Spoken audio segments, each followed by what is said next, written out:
Hey everyone and welcome. I'm Matt with Chaparral Motorsports. Check us out at shopmoto.com for all of your riding needs. Today I have for you the all-new Bell Moto-9 Flex. There's a lot of great, exciting new features, so let's have a look. So I think it's safe to say, no pun intended, that this is the most technologically advanced helmet on the market. There's a lot of cool new features in this thing, like that progressive layering system. So let's get right into it. But before we do, click the upper right hand corner of your screen. This will subscribe you to our YouTube channel, and it'll also keep you in the loop with the latest gear, new products, and tech tips. So we're going to do things a little backwards today. We're going to take the inside out first. So let me go ahead and remove the liner for you. There's a lot of features on this as well, so we will get to that in just a minute. But I really want to focus on this liner because that is the biggest part of this new helmet and all the technology and research that they've done in building this new helmet. Very easy, 4 snaps, and it comes right out. And like I said, we're going to get to all the specs and details of that liner itself. So what they have here is a progressive layering system. They don't have any rubber dampeners in there to transfer the energy. It's an energy management system. So they have 3 different layers. You have your EPS, which is standard across the board in all helmets, and then you have EPO and EPP. Altogether, these things will create or cover the spectrum of low speed, mid speed, and high energy crashes. So you're covering everything that you could do on the track and even in off-road racing. So let's start breaking down all the different layers, starting out with the EPS. This is that light gray material that you see right here, and it also makes its way into the chin bar to give you total coverage. Well, this is the hardest layer in this progressive layering system. Conforming to the stringent Snell rating, this manages those high speed and those high energy crashes.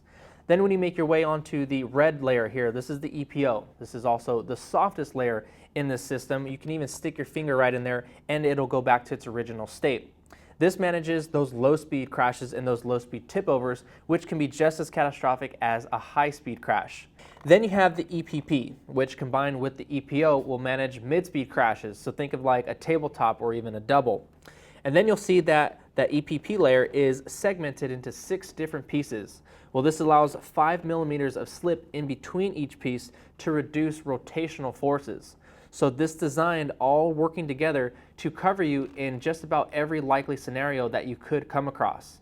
Another benefit to that segmented design is the adaptive fit. So no matter what head shape you are, round oval, long oval, or intermediate oval, plus we're all asymmetrical, this design will conform to your head shape to give you a custom fit. Another advantage to the segments is that it creates these channels, increasing the airflow completely through the helmet to really cool you down. Now for the comfort liner. Some may think that the thin padding is a disadvantage, but it's actually an advantage to the rider because it'll keep them cooler and it also brings them closer to that progressive layering system to manage that energy more effectively. And those 2 layers being so soft, it doesn't affect the comfort level of the helmet.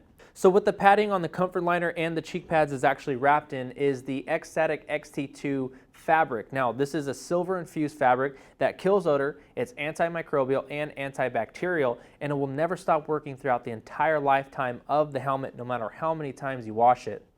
Another protective aspect to the interior liner of the helmet is the MERS system. This is a magnetic emergency release system that safely takes the cheek pads out so you can remove the helmet from an injured rider and are quite frankly the easiest to operate on the market. Something that a lot of you will appreciate are the removable chin strap covers that you can wash because those start to get funky over time, and you have that magnetic technology in the chin strap enclosure system. So just put it in the general area and it'll snap together itself. You don't have to fight with the snap. Now let's get into the outer construction of the shell. It's comprised of a carbon fiber composite with a 3K carbon overlay. It's manufactured in 3 different shell sizes, so this is going to optimize the fit and the weight savings across the size range of extra small through XXL, and it gives you the proper ratio between rider to helmet size. Now, a few unique features on the Moto-9 is something like the flying bridge visor. So you don't have an attachment point at the center. It keeps this area open for more air to flow through the vents, keeps it more aerodynamic, and creates less drag. You have quick flip screws on the ends of this thing, so it's very easy to adjust on the fly, and you don't need any tools. Now, at the eye port, nice and large to accommodate larger goggles, gives you better peripheral vision, and it has the strap keeper on the sides, so the goggle strap stays in place while you're riding. Now for the vents, we kind of already touched on how it flows through the helmet through those deep layers in that progressive layering system, but now I want to show you all of the intake ports. So starting out with the mouthpiece, you have multiple vents here, multiple vents across the chin bar. You have a lot of vents at the brow area, and you even have vents at the temple to really help to cool you down. You have 2 more at the top to finish off the intake side, and then as the air gets drawn through the helmet, it creates that negative pressure at the back, so this is going to pull out all of that hot air.